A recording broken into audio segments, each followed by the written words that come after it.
All right. Hello, everybody, and welcome to the Still Faithful podcast. I am your host, Andrew Robinson, the founder of the Still Faithful Project. And today I'm joined by a very special guest. We have Major Michael Gary. Major Michael Gary is U.S. Army Reserve's CBRN officer. Currently serves as the co-host of the Whistleblower Report, member of the Military Advisory Council, chair of the Vaccine Injury Support Program, and chair of Medicine and Ministry Program for Truth for Health Foundation, a 501c3 public charity defending human rights secured by laws, as well as medical freedoms for civilians and military service members. Major Gary is a CBRN response expert with 16 years experience in CBRN, 27 years military service, including combat deployments. He is specially trained and certified to detect chemical, biological, radiological, and nuclear threats. As a certified CBRN weapons officer, Major Gary was the Deputy Commander for Maine's 521st Troop Command, CBRN Enhanced Response Force Package, for 3 years, and the Deputy Commander of the WMD CST Weapons of Mass Destruction Civil Support Team for 2 years. Michael Gary petitioned the military for a religious accommodation packet on December of 2020, knowing that the COVID gene therapies, so-called vaccines, would soon be forced. The Maine Army National Guard performed a corrupt 15-6 investigation on him and charged him with misconduct and being a domestic extremist based on his conservative/biblical worldview and for refusing the experimental COVID shot. Major Gary now works with Truth for Health Foundation as the founder's chair of Vaccine Injury Support Program, our Medicine and Ministry Program, and is trying to salvage what's left of his military career in the Army Reserve. Major Gary's response unit fielded the COVID shot the first week of January 2021, when his commander received an adverse reaction to the COVID-19 shot from Moderna. He tried to get his commander to report it as it was experimental. His commander instead took steps to eliminate Major Gary from service for suggesting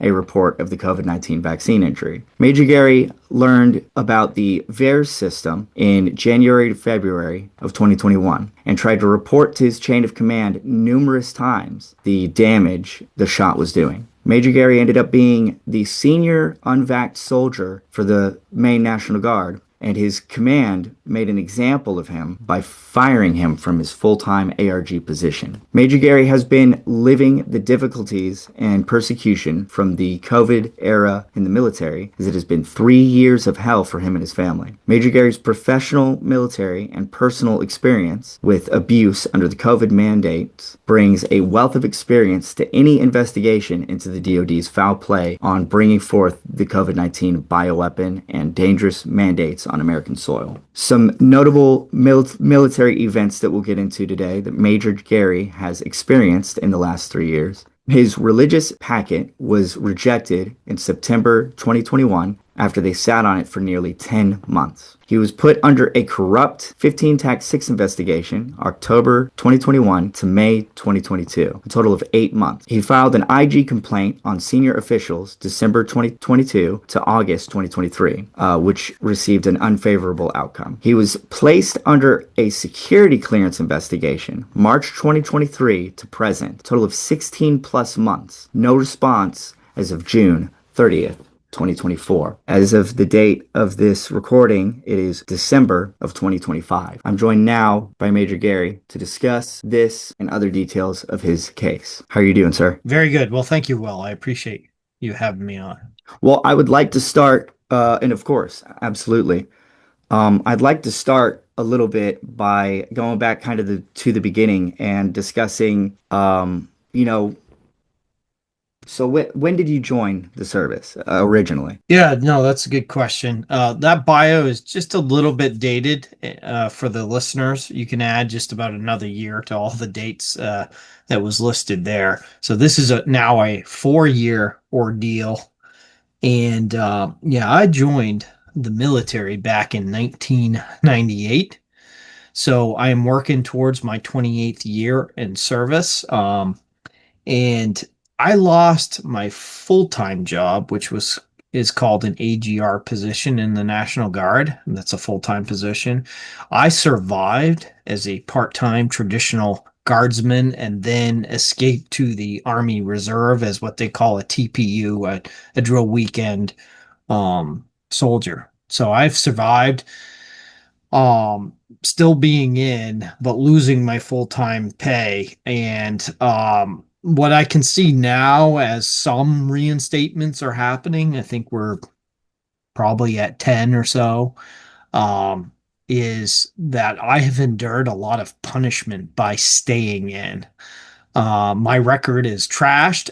However, I have come through the corrections board and a lot of the derogatory stuff has come out. However, you can't remake uh, OERs, officer evaluation reports, or for the NCOs, NCOERs, non-commissioned officer evaluation reports. I'm missing tons of evaluations. So that, in the civilian job, these would be your annual evaluations that, job performance, and if you do a good job, this elevates you.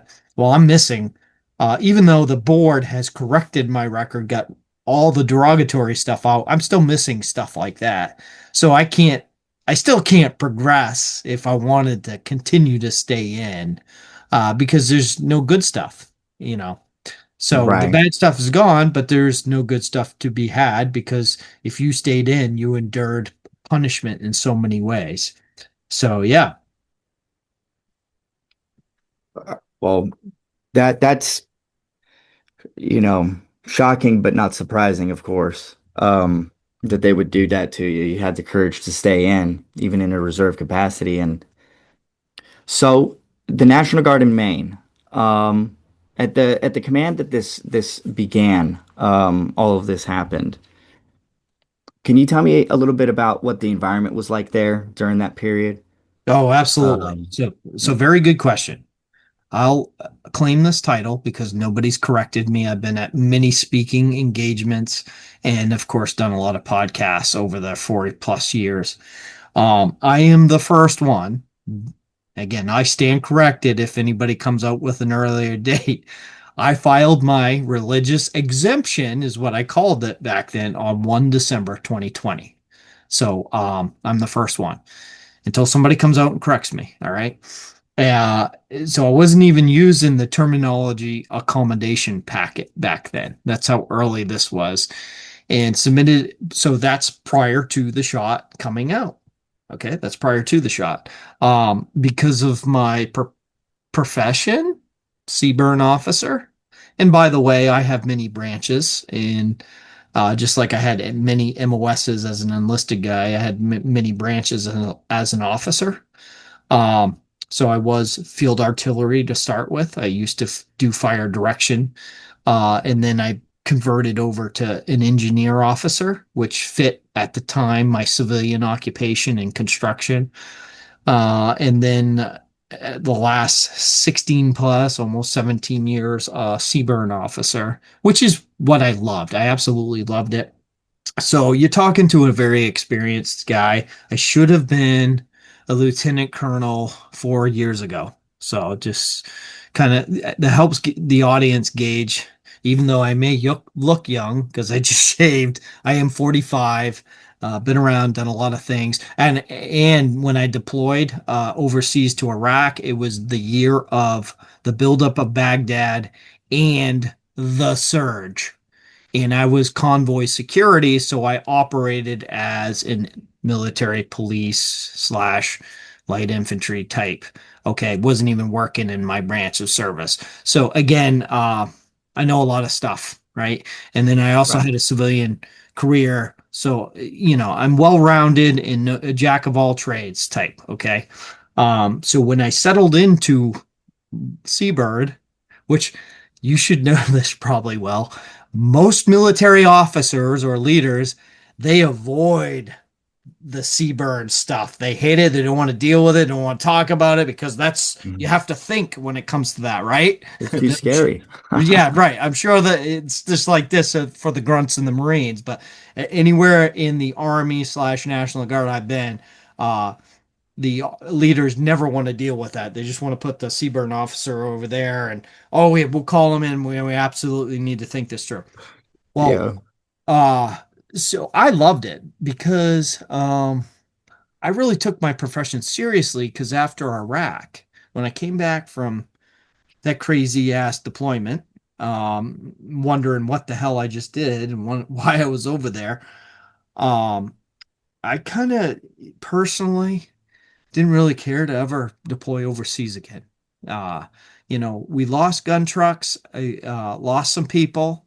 I had one guy in my platoon have a um, IED, but EFP, explosive form projectile. I'm sure you know what that is, but these like super hot slugs um, that come out of an IED. They're made with high-end explosives, so they almost act like a plasma cutter so they're a forced projectile, and they're super hot, so they cut through high hard steel. And so I had one guy, his ass got blown off, essentially like a baseball or a little bigger than a baseball went in his one cheek and stopped on the other side of his pelvis.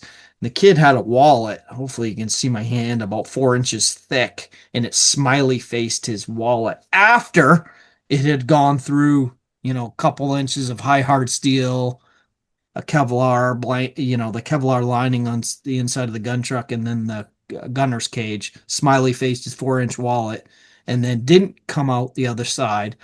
Um, and he was saved. He lived. He did live.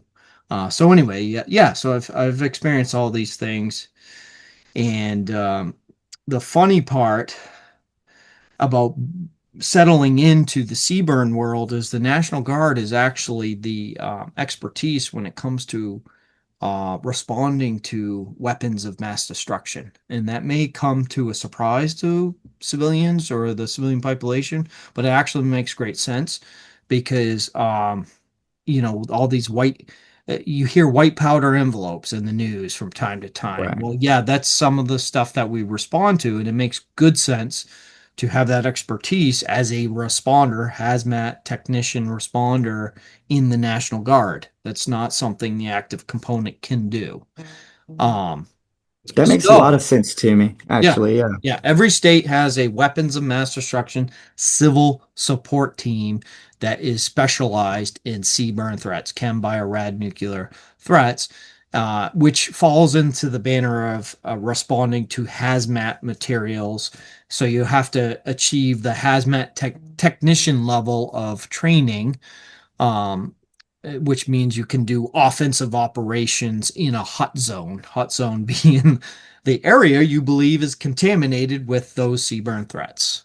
So, yeah, I ended up absolutely loving defending the homeland. That mission set really well with me coming back from Iraq. And so anyway, as a officer, but then moving into the field grade world, which I've been a field grade officer since 2016, so 10 years. It's really your responsibility as a field grade. I know NCOs are going to make fun of this, but to be a master of knowledge for your men's purposes, right? So professional reading is something I used to do all the time. I mean, I have bookshelves and bookshelves and bookshelves of things. So naturally, I've acquired over the years many books that deal with hazmat or CBRN type things, and a lot of those delve into, like, for example, Agent Orange poisoning on the Vietnam vets, right? Okay. Well, that's a toxic exposure that we did to our own soldiers. And, the government tried to lie about that for decades. My Wow. grandpa was one of them, actually. There you go. Yep. Yeah, Yep. they almost wouldn't operate on them.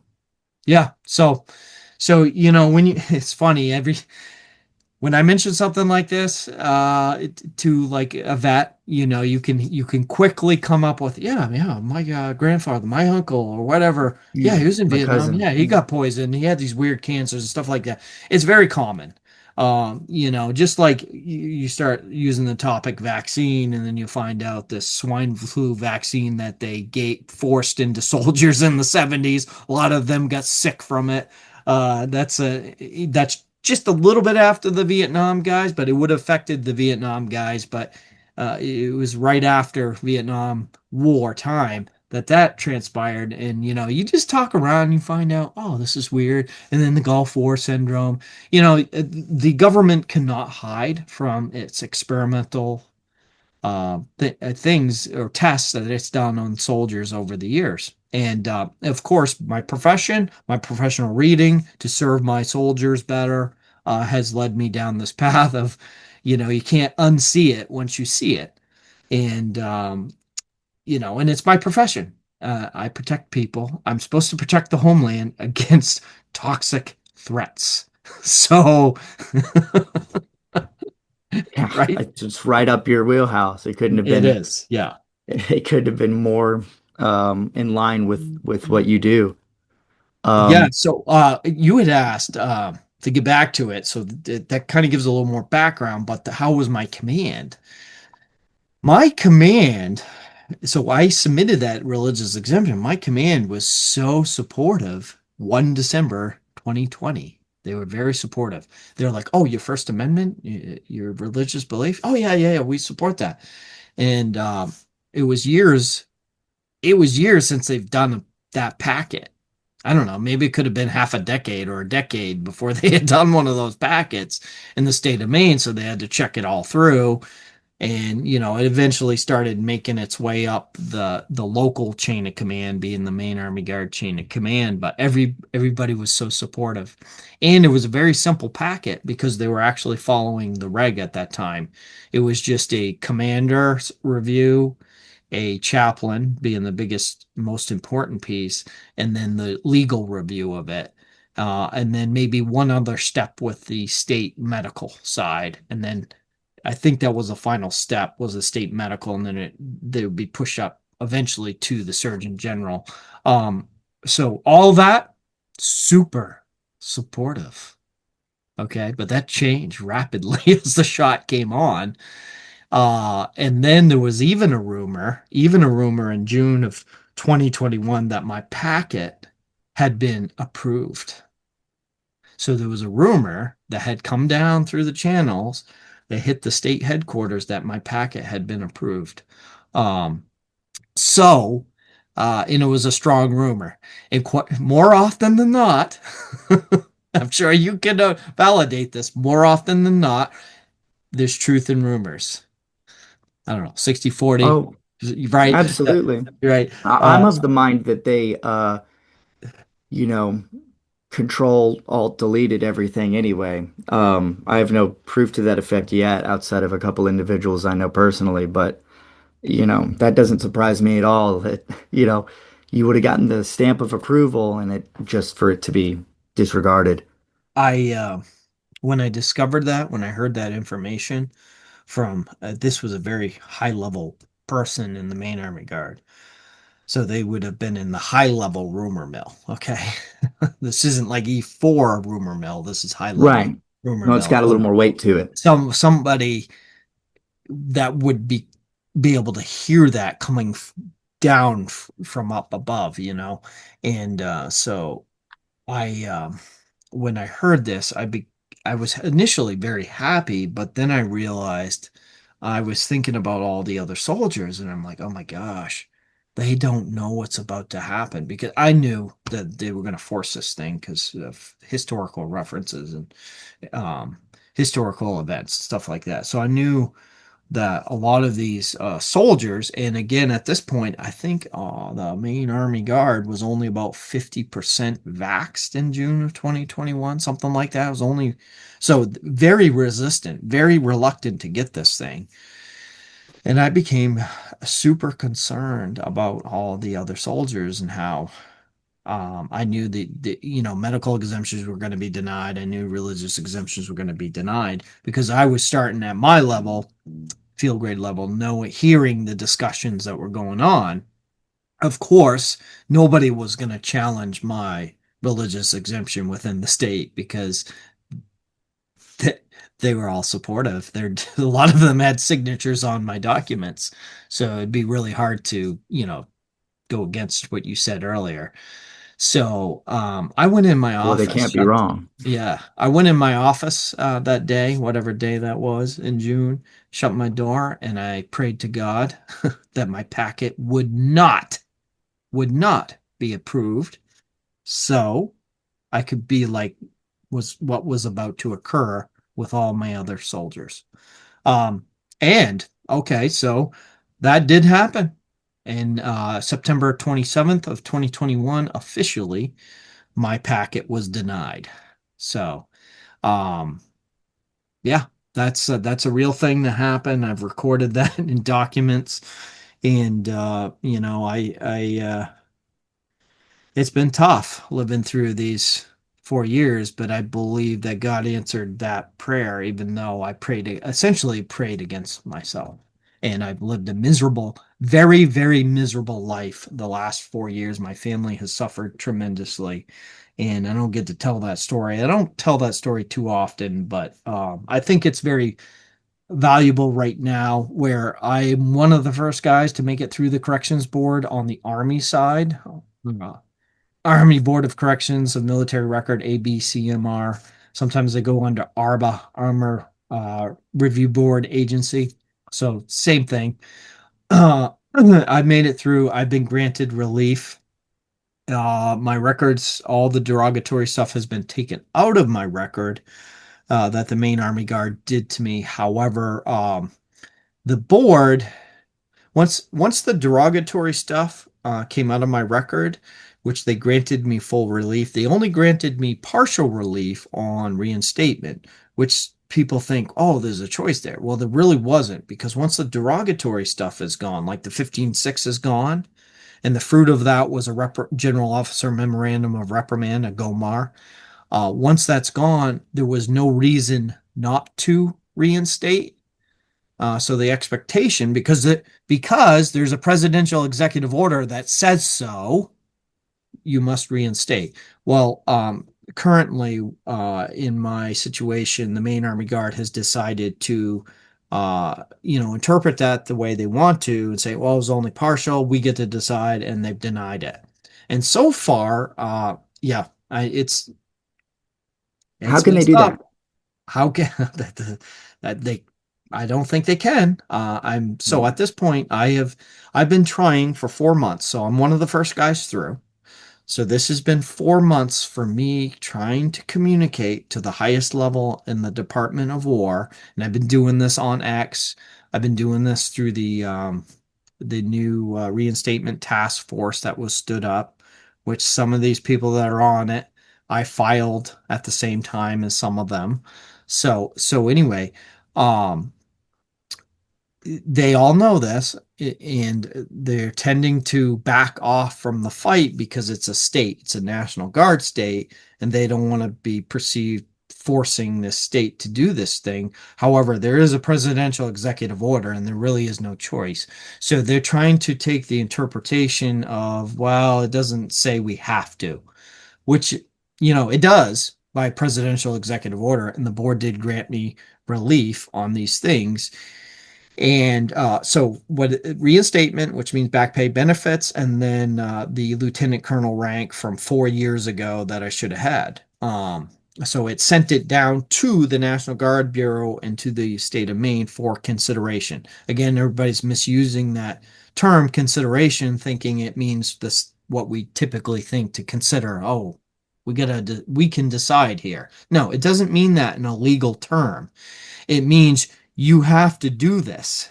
I'm sending it down to consideration, for you to consider reinstatement, meaning everything bad has been taken out and there's only one way forward, unless there's a new thing that the board didn't know. And that's not the case here. So they have to consider the reinstatement, meaning they have to do it. Reinstate, back pay, benefits, and then the rank.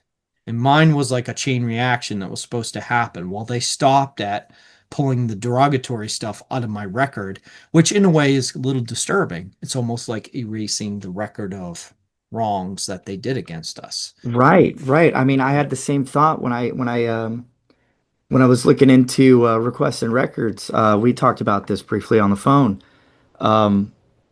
We had the idea to request records because one of my Marines had to request some for a situation he was in, and they couldn't reproduce some pretty vital documents that they are required to keep for a time period. So we got the bright idea, hey, let's request these and try to see if we can put a case study together. And not even a week later, I find out that the Navy's they come out their policy. I'm sure it's everybody, but the Navy is who I heard it from. Their policy is to uh, essentially dump, for lack of a better term, any of your records upon correction. That's exactly like rewriting history to me. I don't think it should be allowed. You But just reminded me of something. There was a hold records from one of the lawsuits or from multiple lawsuits back in 2022 or 23. I gotta look at it. I got the document here. Just had somebody resend it to me, but there is still, if I'm correct, correct me if I'm wrong, anybody out there, but I believe there's still a couple active lawsuits on the religious side from that time frame, 2022, 2023, and there was a records hold put on um, the branches of services. I'm not sure if that's still in place or not. This is a good question that needs to be stirred up again. But as you were right, saying that about your records, now I know in the main Army Guard, um, a couple people FOIA'd the main Army Guard back in I think 2023 to discover how many reprimands were given out, and there was 27 reprimands given out, uh, which would have been for Vax refusal. And I went to FOIA them again just, I don't know, right at the beginning of 2025. I asked for them. I specifically didn't ask for the number of how many reprimands were given. I asked for the actual documents, and there's been no reply. So the main Army Guard has broken the FOIA law, response law. So my guess is that they have destroyed the records. And actually, I'm probably working from a little bit because I have still have some people that I know inside that organization, right? So some of this may be rumor mill or from sources, but I actually tried to FOIA. They would not give it up. I think I've heard from sources inside that said they've destroyed those records. So how would those 27 people get their records corrected when the Gomars are gone? If they weren't, and a lot of lower enlisted people were not in a position to actually get the records because they were so punished hard, heavy-handed, dealt with that they didn't get it. They were put in a room where senior level people reprimanded them, had the reprimand, and they didn't actually give them the reprimand, but reprimanded them verbally off the document. And and then these were locally held, which I think locally held, there is a just, per the reg, they get destroyed within, 2, 3 years or something per the reg, whatever the reg says. right. Mine was permanently filed to permanently destroy me. However, that is now out of my record. Um, but those Gomars, so let's say listed guy like yourself, that would have done irreparable damage in a couple years, especially if you were an E4 going for an E5 or E5 going for an E6. That Gomar would hammer you for a couple years and flag you essentially from being able to do schools that you need for professional development or just schools in general that would make you more professionally competent and stuff like that. It just so that would be the proof a lot of soldiers would need to get those remedies fixed, or even for reservist guardsmen that were forced to be AWOL'd because there was documents that came down and said these people can't drill for a certain time. Um, So they would have had bad years, missed drills, AWOL'd. This is how they got rid of people. They forced them not to come to drill and then they AWOL'd them. And then that's how they proceeded to process them out, pending on the state, pending on the commands, depending on when they started this on soldiers. Some were actually forced out, and then some, because of the reversal in 2023, it just depended. There's a timing thing with all the reserve Army reservists and Army National Guardsmen in that case. So That's a I had no idea about that. So they were actively keeping people from showing up so that they could charge them with AWOL? yeah, in the this is how it happened in the Guard. I think so. Okay, so you guys in the active components, right? They just ended you. They started the, separation procedures because they had it from the secretaries. The Guard presents a unique issue where you essentially have 50 states. All these different adjutant generals are appointed by the governors. That's the only part that makes it like state feel. However, the soldiers are all paid by the federal side.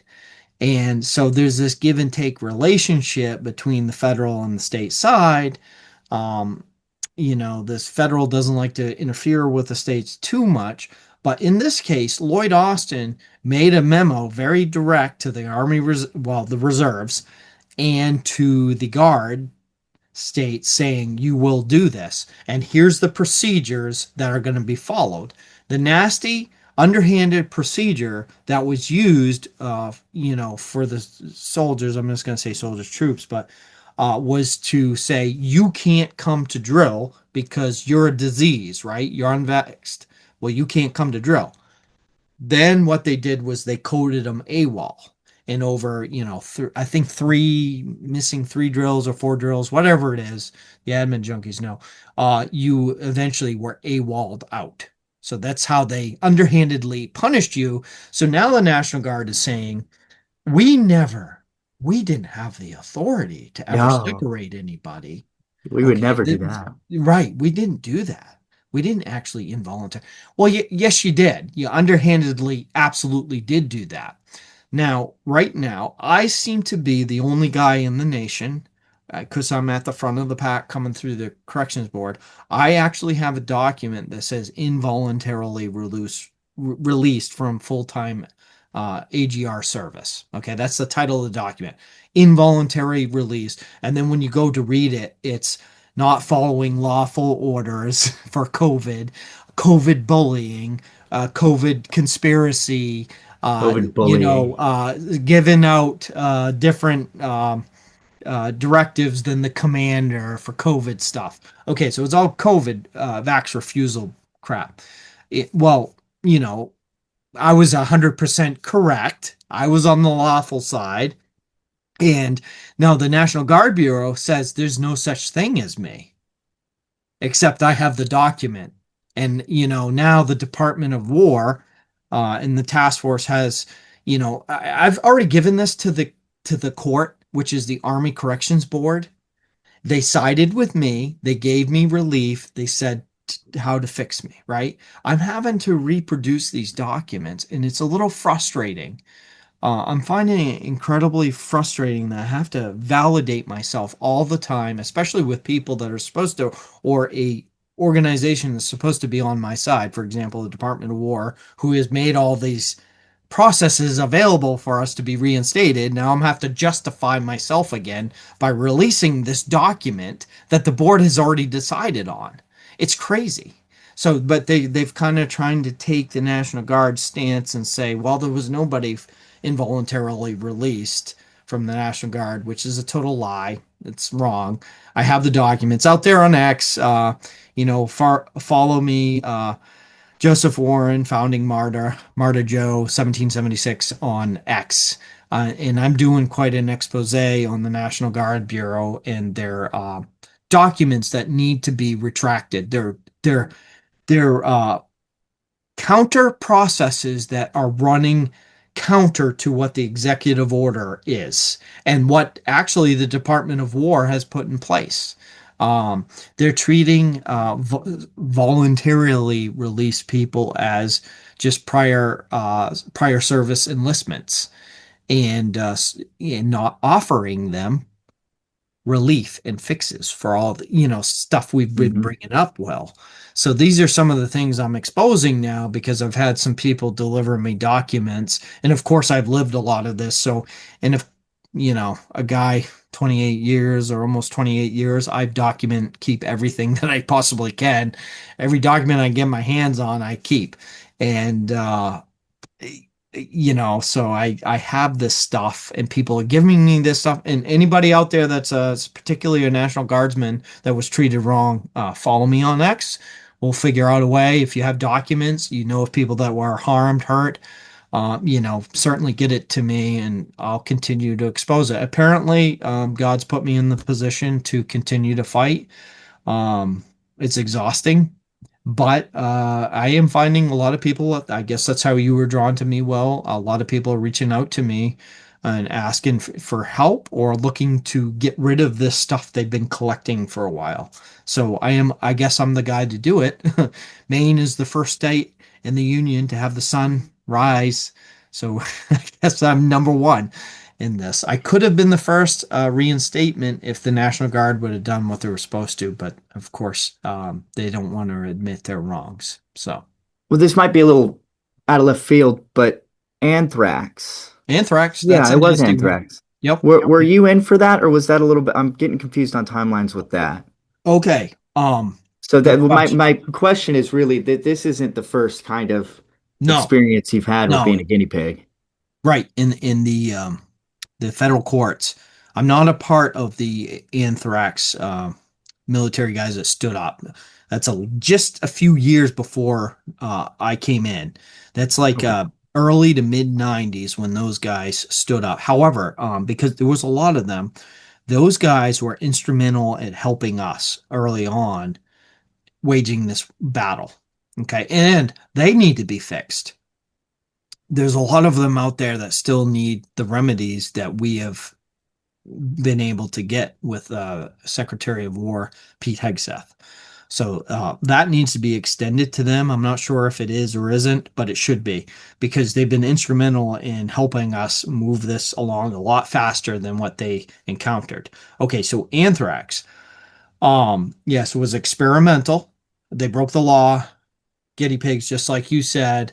And then eventually they got probably a fake FDA approval eventually based off of, I'm sure, a fake trial, and ended up forcing the 6 series anthrax. So I've got an interesting story about that. I do believe that I have injuries from that, um, like inflammation, sore, extremely sore joints and stuff like that.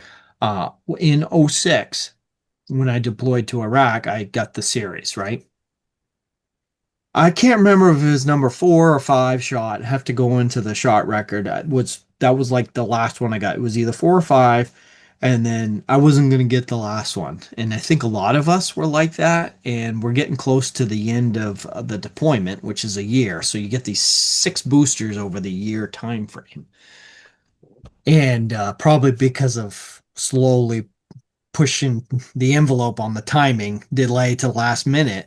I don't know if it was 5 or 6. Well, it came down to we were only in theater a couple more weeks, and they said this to us: "You're not going home unless you get that shot."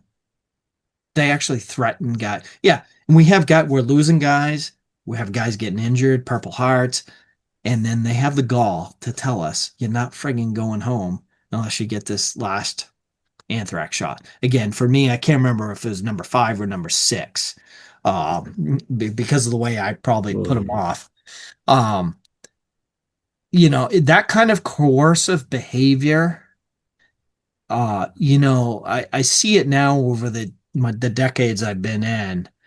That was creepy. I should have recognized it. I just became extremely pissed at that time, and of course, I went down and got the damn shot. Because always, when you're arriving and leaving theater is always the most dangerous time, right? And you only got so much energy, emotional energy to fight so many fights. And most of us got very angry having to get that anthrax shot, but we went down, freaking got the shot so he could get the hell home, right? We didn't want to put up that fight. But that's the coercive nature of the military that's been ingrained in on the medical side. And, I think they're going to have extreme problems over the next decades because Generation Z, my children's generation, is very anti, medical anything at this point. after Oh, after being small kids in COVID era, they oh, hate well, yeah, I couldn't this. imagine being Yeah. just lockdowns alone. I know it gets talked about on every other podcast known to man, but I don't know. I think adults really, especially adults that don't have kids. I don't have any children right now. I have nieces. Um, but people like me definitely take for granted the period of time that they were on pause. I mean, we're not going to know the effects of just that for, until they're adults. And that's just crazy to me. The whole thing is just crazy to me. It's like they did nationally what they had been doing to the military, in doses. Just getting it ready for the big project. Yep, truly. That's what happened. Yep. And now they had all the pieces together to, I'd consider it a complete purge of the military. I mean, just thinking about the amount of people that said no or had the gumption to learn about what was about to go inside their body. Um, the whole thing is just crazy to me. I mean, I know you especially because you were the first, but just in my own experience, there were s several individuals, to include the one I talked to you about, couldn't have been more thorough in their research and, you know, whether it just be into their own religion to try to really, because I remember they made a buddy of mine bring them the part in the Bible that discusses it. They wanted to break open Revelations in front of them. Oh, yeah. You really need me to do that? Isn't that what the chaps is for? I thought I was supposed to go and talk to him about that. Yeah. So it wasn't about any of that. It was about belittling. And it's funny, you mentioned earlier, you said, was it vaccine bullying or COVID bullying Yeah, as one oh, of the, thank you. Yes, yes, I'd like to explain that. Okay, yeah. what that was, there's two incidents, but on one of my documents, it's more so bringing the truth, which was be like stating that it was experimental. So making soldiers aware that it's experimental per the FDA document that had the little footnote there saying there's actually no FDA approved product on the shelves yet. That original document, which was an FDA document. So that was COVID vaccine bullying. So presenting the actual real truth, real information became Oh, bullying. Saying that this is experimental and there's potential for cancers um, because of the gene therapy, using the term gene therapy as opposed to actually vaccine, what it really is, a gene therapy. This is COVID bullying. Sharing these terms with soldiers is bullying. Now, there was another thing that fits into this bullying is I was actually given a negative counseling because we discovered, I asked this service member who was recently vaxxed. I said, I've seen this weird phenomenon on the internet about the magnets sticking. And I said, do you mind if we see if this is true? I just want oh, to. I memory hold that whole thing. I Okay. forgot about that. So again, I'm at the front of everything. Okay, because of my profession and more so probably because of my devout religious beliefs, which I know man is sinful. Man's sinful nature is what brings us here, right? Okay, so it's more of a religious, but also pair that with my profession and CBRN, right? And that you just have a guy that's constantly way ahead on things. So, this service member, this is May of 2021. A service member was just vaxxed within 2 weeks. I said, "Do you mind if we just see if this?" And I had the right type of magnet. It was actually a metal magnet, not the ceramic type, but the actual real ones. And she said, "Yeah, no problem." And so anyway, I handed him the magnet. And what was interesting is they were like almost like half the size of dimes. They were little disc type magnets. Okay. Oh, So okay. anyway, wouldn't seem to stick, but when we stacked three, okay, so it'd become tall. So when we stacked them, so picture half the size of a dime stacked, that thing stuck. And he became alarmed, and we kind of moved it around to see. And then this person had just come in from PT, so we wiped the arm to make sure it was dry and it wasn't like a sweat, like a wet stick. It was not a wet stick. I said, "Hold right there, I'm going to take a picture of this." And I had asked twice before we did that experiment, "Are you sure you're okay with this?" I said, "We don't. So what they tried to do in that case, they gave me negative counseling, say I ordered him to do it. When Yeah. in his own witness statement, it says that I asked and he obliged. So this is I the type know. of corruption. So that's COVID. That's Yeah. COVID bullying as well as sharing information. Um, so anyway, that whole thing is documented, and it's at the Army Board of Corrections. That's all documented. There's pictures. It's unavoidable. The magnet stuck. Now, I discovered that phenomenon right after the menstruation phenomenon. Late February of 2021, I had plenty of nurse friends in my church, and they were like, no, I started to hear it online. Okay, I started to hear these things online. Late February, asked my nurse friends, uh, "Are you seeing or hearing this thing about weird menstruations?" Oh yeah, sure enough, all of them started to have these weird menstruations as soon as the shot, because the medical side are the ones who field it regardless of age. They field it at first, right? So I was always at the head of these um phenomenons.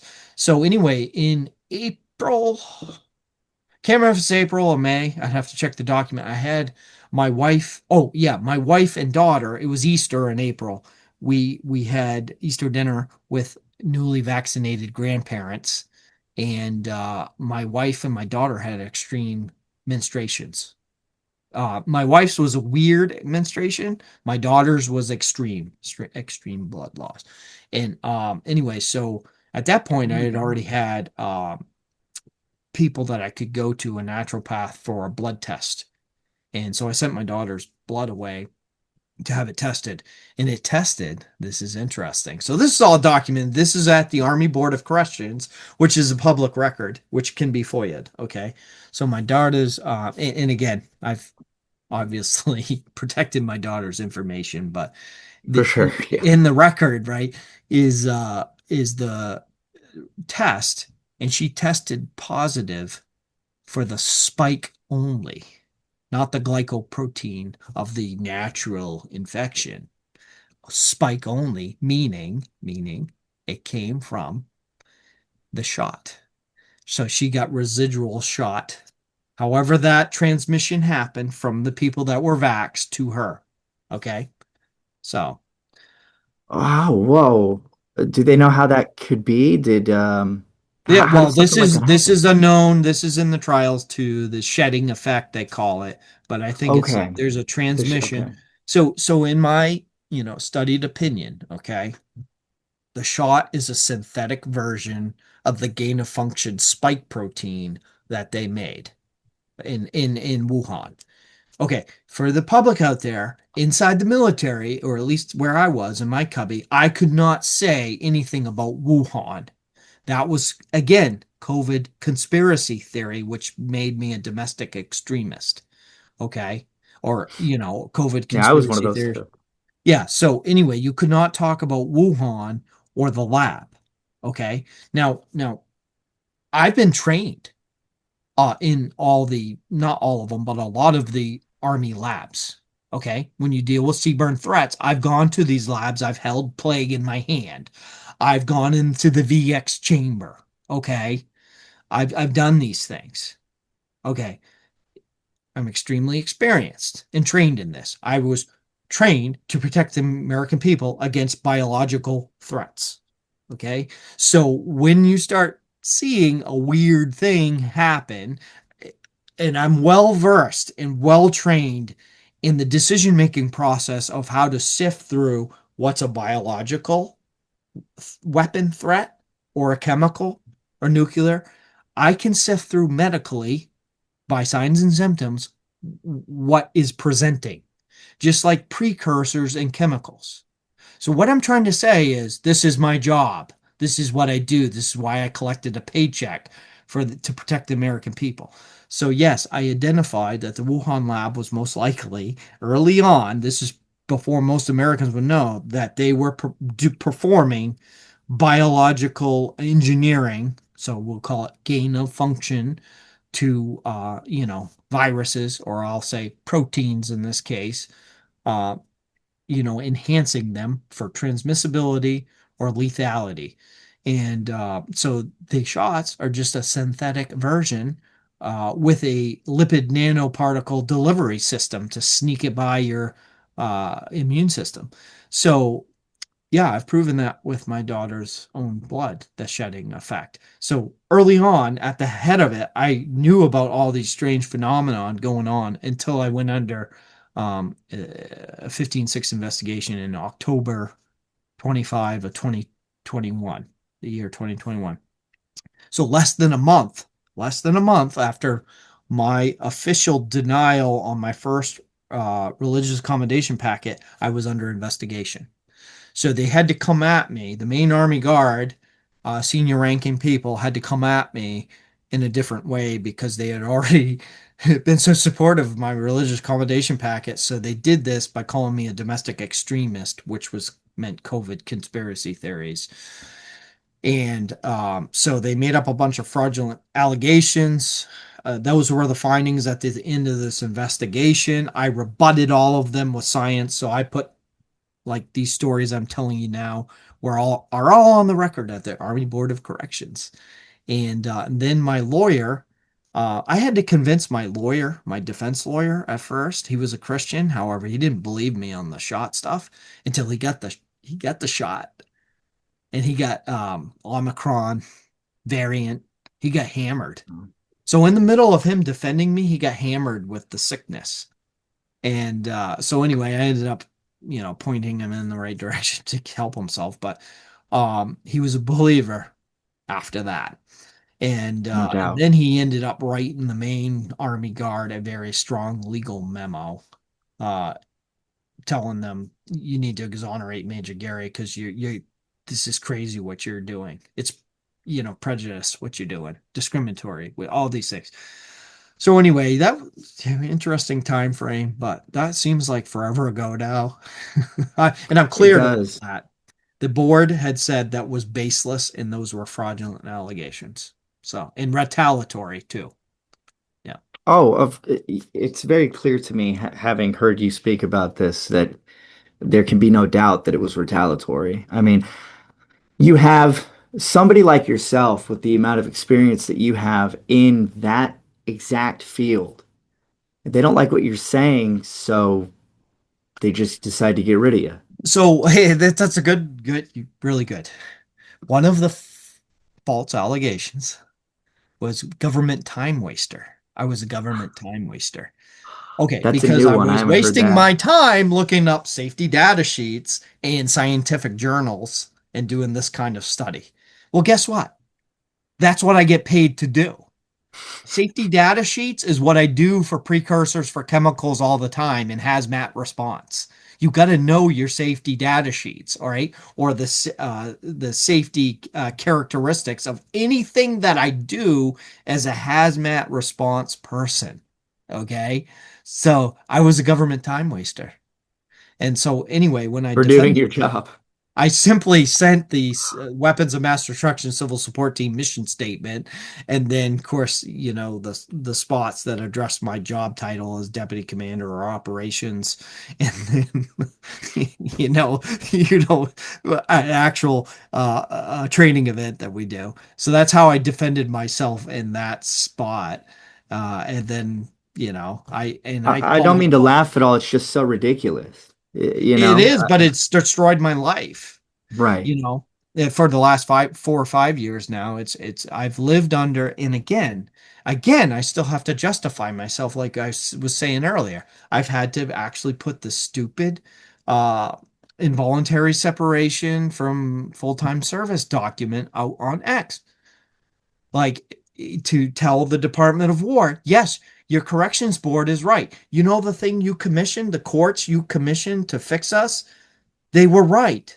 Here's the document. They made probably one of the biggest weighted part of their decision making was that document and a couple other key ones. But I'm like, why do I have to justify myself anymore? I'm already cleared.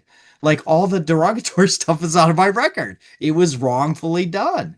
And I just find it extremely odd. And why this is because I can't get the reinstatement piece, which is actual fruit, which is back pay benefits, which I desperately need. My family needs this now.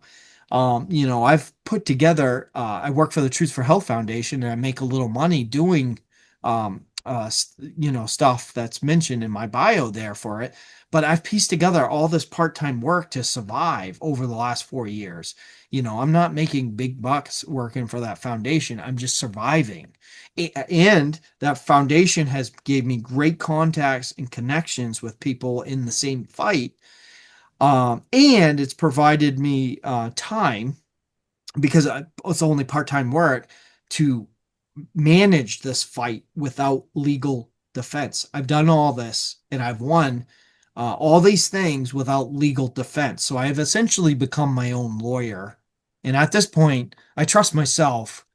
I hate to say this in a lot of ways as a Christian, because you do have to have people that you can trust. You have to have real, and in my case, it's my wife. I've asked her several times on this journey if I need to stop this. And she said, no, no, it's the right thing to do. This is the Jesus flipping the money changers tables over. This has to No, be I done. agree. The cleansing of the temple has to be done. So I my agree. wife has okayed this, okay, several times on this journey. Because I've allowed my family to get hurt financially. I've had to tell my kids no, no, no, no over the years. You can't do this, can't do this. So I mostly trust myself, because I find that even when there's supposed to be a friendly entity like the Department of War, I have to justify myself. I shouldn't have to justify myself anymore. I've been through your court that you convened, the Army Corrections Board, and you're still asking me to produce these damn documents? I mean, Like, never mind the fact that you have 27, almost 28 years of military experience in total. yeah, I mean, yeah, I hardly ever talk about my deployment. I did on this podcast, but I hardly ever talk about it. It was ages ago, and it doesn't seem to friggin' matter. It doesn't matter your service, that you did good in that deployment and stuff like that. What matters is the unrelenting loyalty to this institution, that you're going to do whatever we tell you, whether it's right or wrong. And that's what matters. So at this point, we have just a bunch of leaders that are going to follow the blind leading the blind. yeah, You know, that's what it pound feels town. like. Yep. That's sure what it feels like.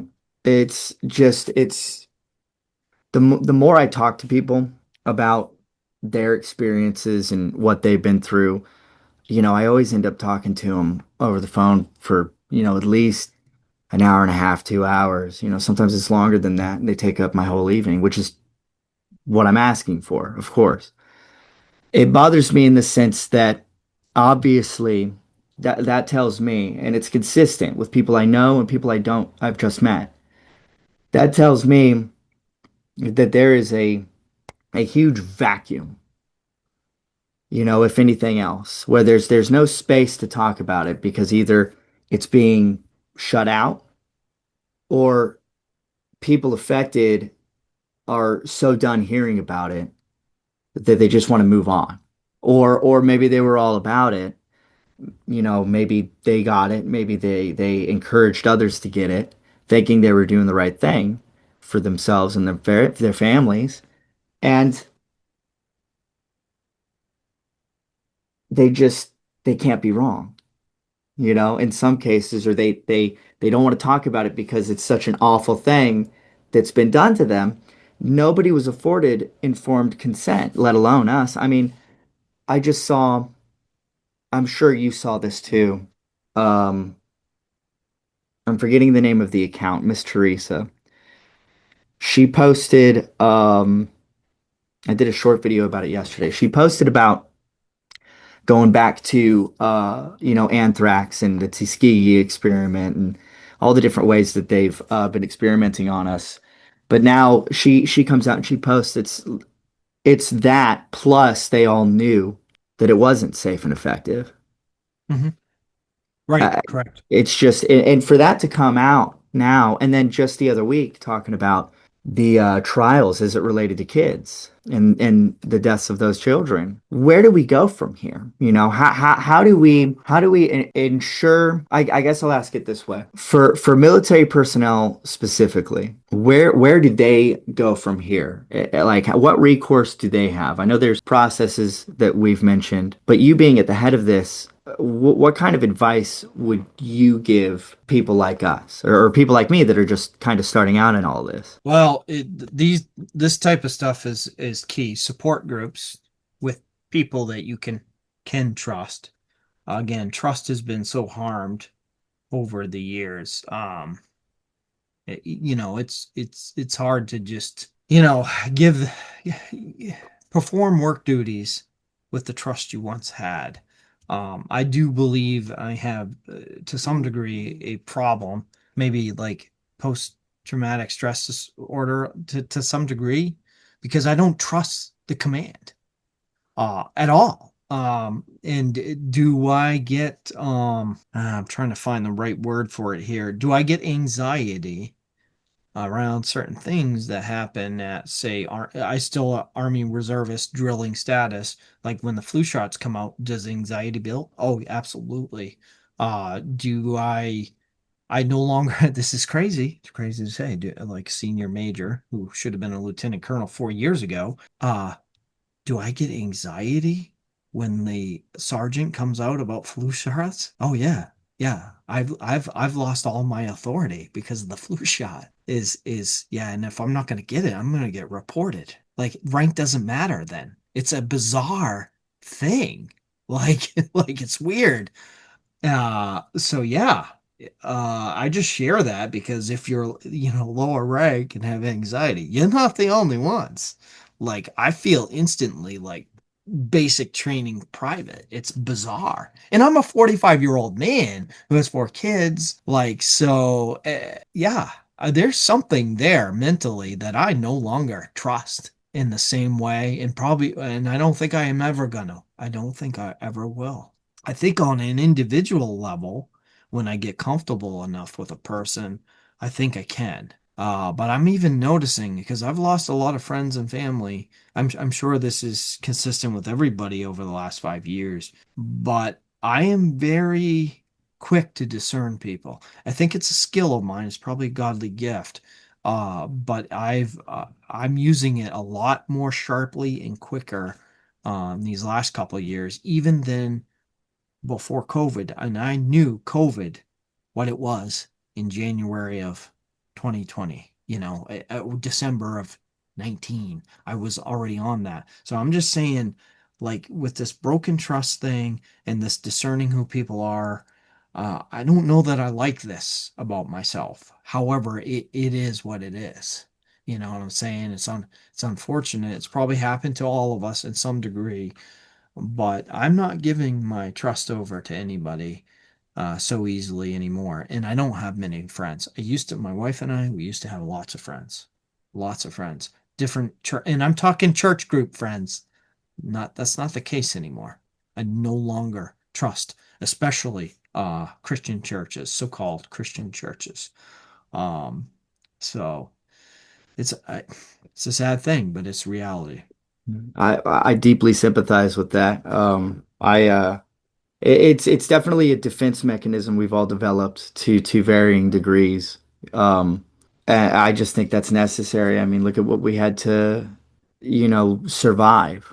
I mean, you brought up the flu vaccine. That I saw a case about a Marine that refused, so they're already starting with that. That's a good Would question. you would Yeah. you like what would your advice be to those? Because I'm of the opinion that if anybody gets kicked out for the flu vaccine, it's almost incumbent on us to help usher them through it. I know most of us largely aren't even through our own situations, but I mean, to the degree I mean, all the stuff we've already been through, I feel like we are almost obligated to kind of get them to that point once they Oh do get out at yes. Yeah, least. absolutely. So I'm in chats and on X, you can see it, of course, who I follow. So between the chats and X and then Gateway Pundits, usually there's a good writer that usually tracks down all these stories about the flu shot.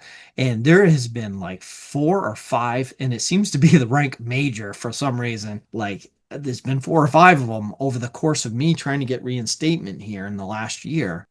Majors that have been nearly kicked out. And it's like on the last day, it finally gets up to the Secretary of War's office directly, skips over the branches of services, because they just say nothing and do nothing. So they let the punishment happen by the local command. But it seems like eventually there's enough yelling on X or the chats or in publications, news publications about some major that's going to get kicked out. And eventually they're spared and saved in the last minute before they're removed. That has happened like four or five different times that I'm aware of in the last year, maybe more. I don't know. And this is all the flu shot. So they're forcing. So what's been learned from COVID era with the people that still exist in the military is it's a religion and shots are the most important thing. Okay. The Through COVID communion. shot was the salvation. It provided salvation. It's the ultimate piece, a part of belief in a religion. It replaced essentially it challenged Jesus Christ. If you're coming from a Christian's perspective on this, the shot achieved the savior of the COVID era, not Christ, not Jesus Christ. Okay. So I just want to throw that out there for people to think about that. And then also they with that belief that the shots are so great, they weaponized compassion or weaponized empathy against Mhm. people. So if you're a mask refuser, PCR refuser, shot refuser, oh, you dirty virus, you dirty disease. It's virtue signaling to the nth degree, but it was weaponized compassion. You need to do this for me. So they weaponized that in that way to come at us. Oh, it makes me so mad. And then to hear about these majors that you're just talking about, that in particular is it's all new stories to me, but it's like I've heard it before. Like I don't know. It just goes back. It's Everything is related to my situation. You know what I mean? Like I think about the way I was treated and the way I witnessed others were treated, and then I hear things like this, and it's just like, yeah, yeah, it's So, well, you I won't say know, any names every yet, but. every person that was in the service, every troop needs to like if you were harmed during this time, they tried to or they're still trying to wiggle out of while it wasn't solely because of Act's refusal. Well, we Mhm. know now that the boards, especially the Army board, is being very lenient. Okay, mine was tainted with some other names like domestic extremist, COVID conspiracy theorist, right? Or government time waster, if you take all the different allegations against me. Well, the board does a good job, on at least in the Army side, to sift through that and be fair and honest. Okay. And they found in my case it was because of the mandate. right? Vax refusal. Okay. So if you were punished during that time, you just need to find the connection to the COVID mandates piece of it methodically. And then you do have to, unfortunately, the burden of proof is on the individual to provide why this mandate, the COVID vax, hurt you. It puts you in this position to do this. So, for example, if you were, like a sergeant and you were trying to give somebody leeway to study or look up their rights for a religious exemption, or if you were giving them information that the shot was unlawful and this puts you in a peculiar spot, and then they punished you, for being, let's just say, insubordinate, you just need to find the direct tie to COVID, okay, and present that to the board. Because the people in authority, once they started to punishing, it was very sick. It was like kicking the dog. Once they kicked it the first time, there was this, like, you watch them, all of a sudden they smile, and then there's less and less dogs. So those less and less dogs got punished more and more. So they like kicking the dog and they kept doing it. So you just, using that example, find the continued retaliatory acts based off the mandate. The mandates allowed them to become unbearable, tyrannical tyrants during that period of time. So this is Absolutely. how you need to piece this together when you build your case in support of yourself. And, FOIA requests, I have sent many, many FOIA requests out there. The government hardly ever does their job and answers them. However, I did get a couple key ones back. One of them was my security clearance investigation that I didn't know for like 2 years. What the hell? So I was waiting for the friggin', because they used the same fraudulent allegations from my 15-6 investigation, calling me a domestic extremist or COVID conspiracy theorist. They sent that to the security office. My wife and I are sitting around, is a friggin' FBI coming through my front door at some point? Like I don't know. Well, apparently I won in like January of 2024, and I didn't know it until May of 25, only because I sent a FOIA request in December of 24 or January of 25. So somewhere right It, in that time frame, I sent a FOIA request to the security office saying, "What's the outcome? Did I win? What's the deal?" I am assuming I won because I still seem to have a clearance and I haven't been taken out. But I finally got a real good response, and I got the memorandums that were actually sent down to the Maine Army Guard, clearing me. So they took my oh, side. okay. I won, yeah. But the Wonderful. Maine Army Guard set on the memos that whole time, which is a year and a half plus time. They never notified me that I won. They never notified me that I was cleared. So I didn't know that. So you can imagine you're sending these things up to this office that's high level down there in DC, Arlington, wherever the hell, Maryland somewhere, and you don't know. Well, I did get that FOIA request back, and that meant everything. So I've won every investigation. So that was like a double jeopardy. That's a legal term. I was put in double jeopardy for the same fraudulent allegations. So 15-6 that took my career, and then the security clearance was meant to finish me, period. Finish me in my, it took my Yeah. career as in full-time career, and then this was meant to end me totally. And again, that would have been very sour if I would have lost my security clearance. I would have been further punished with, reprimands and whatever you get going out the door that way. But I've won them all. I shouldn't have to justify myself anymore. I've won everything. So, the War Department needs to do the right thing here. Tell the Maine Army Guard they're taking their AGR slot back and letting me retire out of it, however long that takes. That's what needs to happen. The Maine Army Guard receives federal funds. So, therefore, a presidential executive order, which will be law someday, should be enough to do this thing, right? This is totally Right. malfeasant and insubordinate. And the problem is going through this reinstatement process, I have seen at so many levels the insubordination to the president of the United States, the commander in chief, Hmm. at all these different command levels up through going through this reinstatement process. It's disgusting. Yeah. They got a taste of a little bit of power over people. They were allowed to act with impunity, and now they don't want that genie back in the bottle. I mean, that's as simple as I think anybody can make it, you know? People that join the military as a stepping stone or cut the throats of their brothers and sisters to advance their career in any way. That's antithetical to everything we're about. Nobody like that has any sort of business being in a position of power over people that are supposed to be protecting this country. And yes, an executive order is very effective if it's followed. It also takes the willpower of those directed to see it through. And right now, as it stands, without knowing any of the other internals, the Department of War isn't holding up their end of the bargain. And I'm a fan of Pete Hegseth and his cohort he has in the Pentagon. I just if there's stuff going on in the background, I don't know about it. I'm very eager for some meaningful changes, and that won't happen until accountability is enforced. It's something that is administered. Somebody said the other day, I read it somewhere.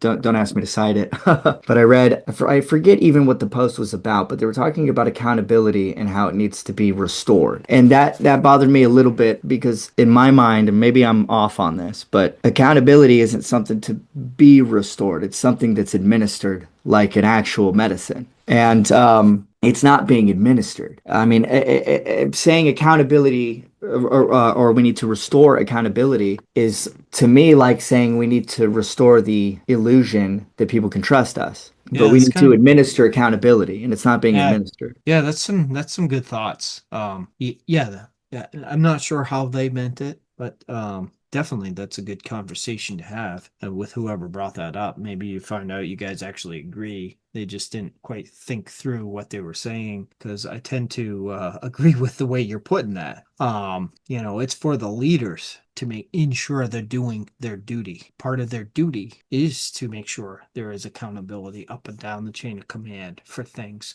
or you have lawlessness. You have lawlessness, and we're seeing this a lot inside the military.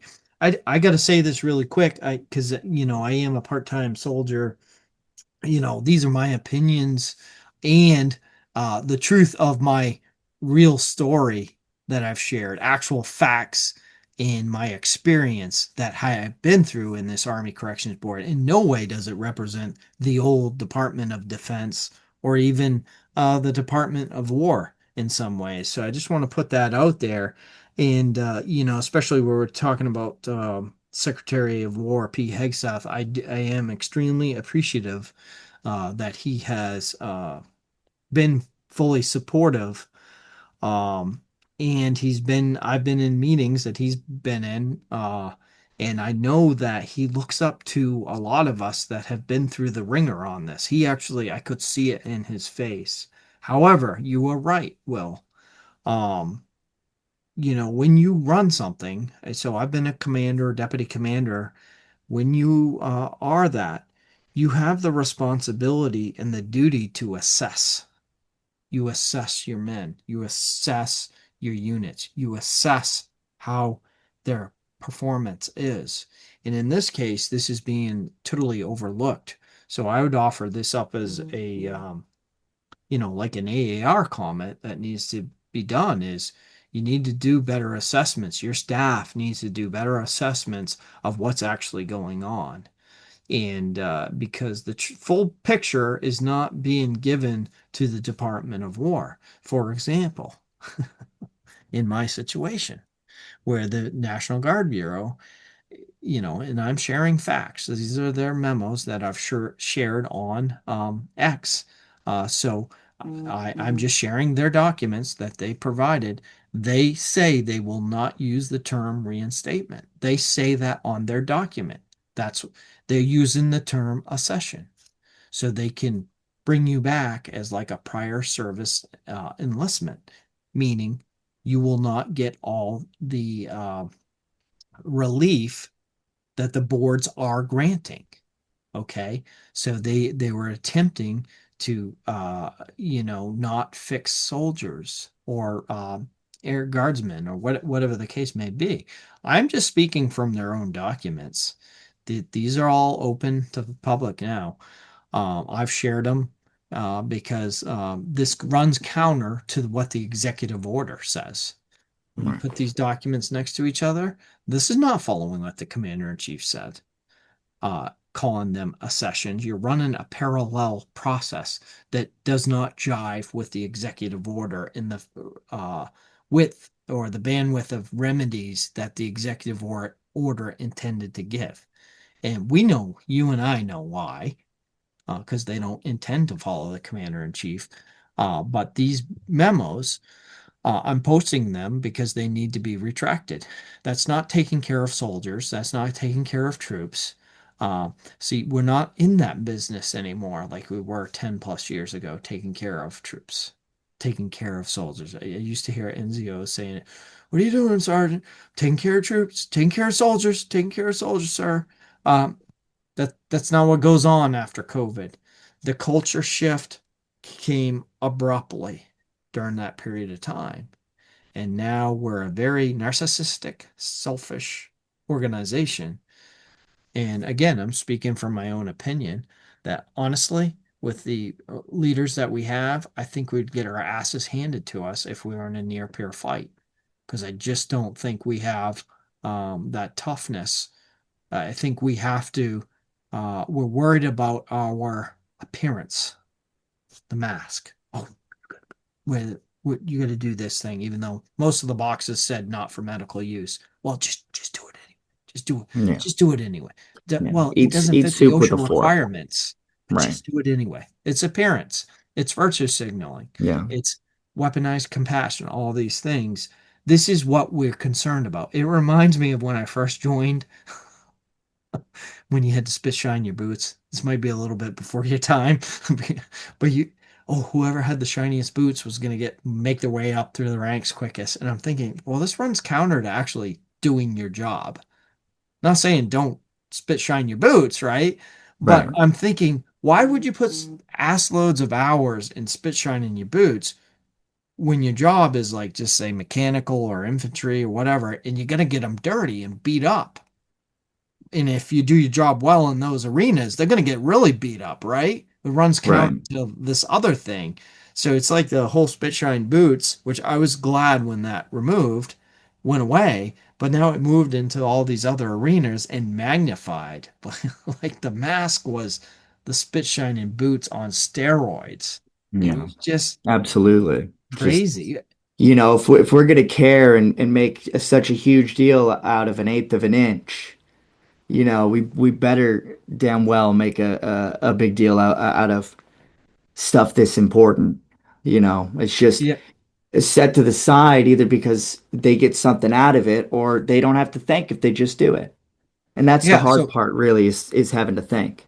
well, and this is, it runs to what's your mission, your purpose, and the focus of what you sign up to do, right? So when I was a commander, I was very cautious about providing good training because soldiers or troops do not sign up to do nothing. They don't sign up to spit shine boots. They do not sign up to wear masks. Okay, they sign up for their specific MOS. Okay, and as a commander, I serve them best by providing them the outlets or the avenues to have good training. So, Mm. which is going to be whatever their MOS is, right? And this is where the focus needs to be. And, there's a lot of stuff online or on X showing soldiers are way overweight. Like maybe even soldiers are beyond the civilian group in weight wise. I mean, it is quite bad. And then, of course, grooming standards. Like I've seen some pictures in the last, I don't know, 6 months where like there is out of control hair and beards. Like it's Yeah. just weird. Like, um, but they're super duper on the vaccine. So it's just the Yeah. focus is way out of alignment. This is why it concerns me how battle hardened and ready we really are. And we got rid of, like during COVID, a lot of people took early retirement. So you lost combat vets and like the wealth of experience. It was like the last great purge of Yeah. combat vets. And now you got, like this younger crowd of people that have entered the military that don't have this. and they're just solid. Like they're gonna just do as they're told, whether it's right or wrong. It's very concerning. I noticed this, and this is another good little anecdotal thing. Um, Probably somewhere from like 2016 on, the recruiters would come down and ask me to swear somebody in, and I noticed this. This is every time I had a female, and this is not to ding females, like let's say a handful of females that are swore in, none of them would swear unto God. They would all take the attestation, whatever. There's a way to end the oath without swearing to God. So help me God. Um, Strange. yeah, yeah. So they changed that somewhere in the regs. It was surprising when I did the first one, and then I'm like, oh, okay, they don't have to swear to God now in their oath. So help me God. What are they swearing to? Yeah, well, I forget what it is. I gotta go back look at the terminology, but they don't have to. Right, I know. What does it matter then? But it was Right, always right. females that would not swear their oath to God anymore. And I had a few males during that period of time that I would swear in, and the males always seemed to do that. That's just anecdotal from my little corner of the military back in that time frame. But I think you know where I'm going there is this political correctness, this wokeism, this DEI mentality, it from one to the political correctness, and now it's gone to the extreme of DEI over the course of this last decade or so. This is who's in the military.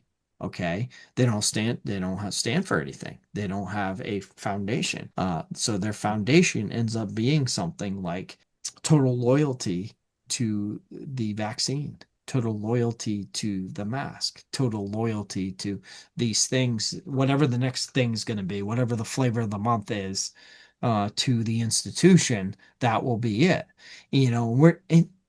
So it's not just reinstatement. We were seeing this in DEI offices being relabeled to hide them, which they're still out there hiding under different labels against the Secretary of War's intentions, right? So Mhm. DEI, the whole transgender thing, which I'm not sure if that's solved or not. I know that they were 6 months ago, they were still getting out with double severance. I mean, when I lost my full-time job, I was not given a severance. I was sent out with such a nasty separation code, I couldn't get a severance, even though I had an honorable discharge. So I'm just saying this is who's in the makeup of the military right now. Mhm. Just because there is a different guy at the head of it doesn't mean the whole thing swapped over and changed. On the Right, contrary, right. it has not. People largely saw him sign that executive order and thought everything was taken care of. Yeah. And they haven't been accurate about the numbers. They're counting people that are only, I mean, who knows? Maybe I'm counted in the reinstatement number, but that's not true. I've been denied reinstatement. You know, Yeah. when it does come down to it, I've been denied. So now I have to seek alternative relief. So I mean, this is just my current idea. It doesn't mean I'm going to stick to this, but I'm kind of so turned off at this moment. I think I'm just going to submit retirement, and we'll see what the hell happens. I've asked the board for alternative relief, so I'll send. Where will I end up? Well, my record is still weird because they got away with putting a what I call a fraudulent DD 214. They got rid of the derogatory DD 214 because I've complained about it enough, and then they replaced it with one that had a separation code that was like for a reduction in force code, and which is not true. That's fraudulent. I wasn't the spot, the position, and the unit still exists, so there wasn't a reduction in force to get rid of me. So that's fraudulent. So I mean, it's Anything like but telling the truth, right? but yeah, it still exists in my record though, Mm. and it's not. What bothers me is that I know it's not right. It's not right. You need to fix it, but they're not going to this time.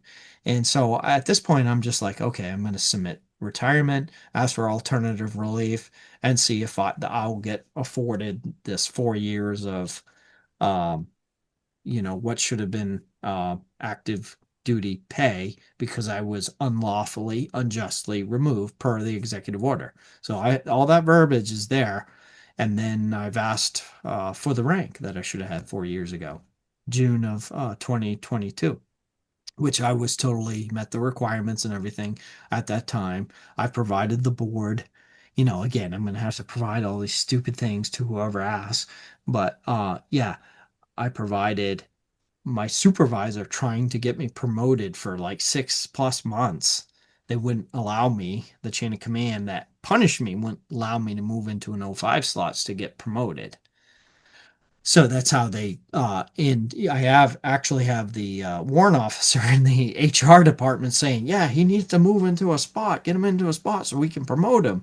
So what was done to me was done by a handful of the senior people. And you got all the worker bees that are still trying to do the right thing. Yeah. So all that documentation I have, the board has it. That's why they granted me relief for promotion. But yeah, I'm gonna have to produce this all again. I shouldn't have to. It should be granted. It was already granted to me. It just should be followed through with. And thus is, explaining this to civilians, they're looking at me like it's the military. They're supposed to follow the orders. Supposed to just do it. I'm like, no, that's not what's going on here. That's not what's going on with this commander in chief. There's levels of command that are not following the intention of the commander in chief and the secretary of war. That's why they're hiding DE offices under new labels, and there's so many other things that I could point out too as I think of them that are going on that are insubordinate and malfeasant in so many ways. Well, Major Gary, considering everything you and your family has been through, I'd say that you're definitely owed. I want nothing but the best for you and them, and I hope that everything works out with your situation. If you wouldn't mind, letting everybody know where to find you and your work. Yeah, I think probably the best way is the Truth for Health Foundation. Truth for Health Foundation. You can go to that website and truthforhealth.org. And we do Faith Over Fear seminars every Tuesday. Sometimes we produce some whistleblower reports. It's been a while since I've done some of those. We have a lot of information. I work for a medical doctor who actually has a appreciation for my CBRN background, so we kind of work well together. Her name is Dr. Wonderful. Elizabeth Vliet, and she's kept me afloat in the last couple of years. So that's one place. And then, of course, Joseph Warren, founding martyr, or at Martyr Joe's 1776. So JOSE, it stands for Joseph. And those who don't know who Joseph Warren is, he's a founding father figure, and you should look him up. He plays a huge role in the Battle of Concord and Lexington and forward. So yeah, if you just follow me there, I'm putting out a ton of information on reinstatement right now. I'm doing essentially an expose of the insubordination of the National Guard Bureau, and that's just fact. They have memos that run counter to the executive order. I don't enjoy calling out levels of command, but you got to do the right thing, and they're not Right. doing the right thing here. So I'll be Absolutely. doing that. Oh, and what to look forward to is I sent the Secretary of War my second letter. I sent him one back January 20 January of 2025, so almost a year ago. I sent him a letter explaining my situation, and he answered back, not personally, but his staff did. And in February, they sent me how to apply to the Army Board of Corrections. So that kind of put me ahead of people. So they have to answer those letters. And so this second one, I have sent all those National Guard documents running counter to his policies and program. So I've had to skip the chain because I've tried. I've done everything proper. I've tried to alert the next level, the next level, next level. So I've tried to work the proper way to do things, proper channels. They have failed. So I've gone around them to let the guy know that gave me the opportunity to reinstate that I've been denied reinstatement. And that's Honorable Pete Hegseth. I've mailed him a letter directly with some supporting materials. I don't want to drown him in too much, so I tried to be very specific. And then also, they are not providing full back pay per the executive order. They're trying to subtract civilian wages out of that, and that's not what the executive order says. So I've sent a letter to the president expressing a lot of the same things that I did to P. Hegseth, but I mentioned the full back pay thing to him. So trying to fix that for everybody else as well. So yeah. Absolutely. Well, it's been quite the story to get down into the nitty-gritty with you. Thank you very much for coming on. I personally really appreciate it. I know it's going to do a lot of good for anybody that sees this. Again, Major Gary, thank you very much for being here tonight. Thank you very much, Will. I appreciate it. All right.